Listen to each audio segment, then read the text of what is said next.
Deuteronomy chapter 15. At the end of every 7 years thou shalt make a release.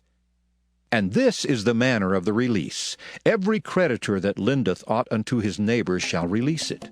He shall not exact it of his neighbor, or of his brother, because it is called the Lord's release. Of a foreigner thou mayest exact it again. But that which is thine with thy brother, thine hand shall release, save when there shall be no poor among you. For the Lord shall greatly bless thee in the land which the Lord thy God giveth thee for an inheritance to possess it.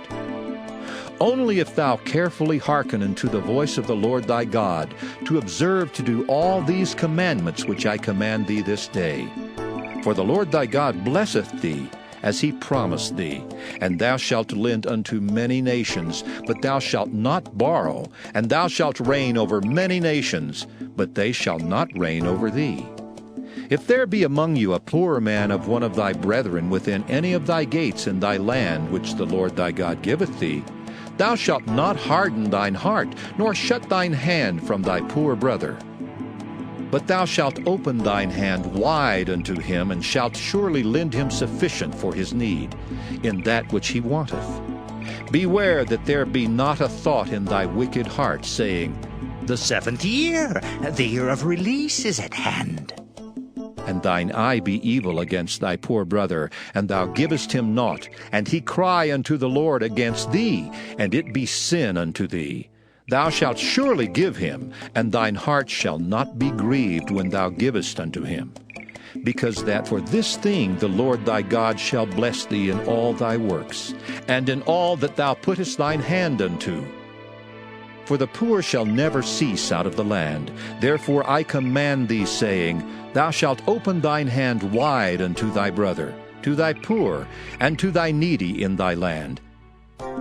And if thy brother, an Hebrew man or an Hebrew woman, be sold unto thee, and serve thee 6 years, then in the 7th year thou shalt let him go free from thee. And when thou sendest him out free from thee, thou shalt not let him go away empty. Thou shalt furnish him liberally out of thy flock, and out of thy floor, and out of thy winepress, of that wherewith the Lord thy God hath blessed thee, thou shalt give unto him. And thou shalt remember that thou wast a bondman in the land of Egypt, and the Lord thy God redeemed thee. Therefore I command thee this thing today.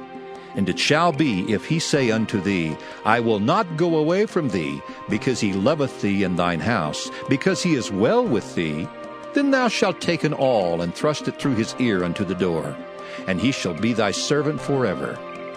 And also unto thy maidservant thou shalt do likewise.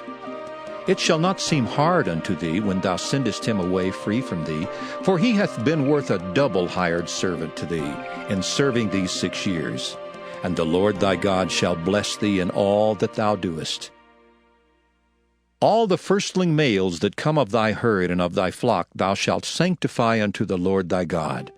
Thou shalt do no work with the firstling of thy bullock, nor shear the firstling of thy sheep.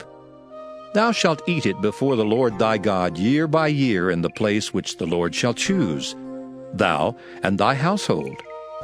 And if there be any blemish therein, as if it be lame or blind, or have any ill blemish, thou shalt not sacrifice it unto the Lord thy God. Thou shalt eat it within thy gates. The unclean and the clean person shall eat it alike, as the roebuck and as the hart. Only thou shalt not eat the blood thereof. Thou shalt pour it upon the ground as water.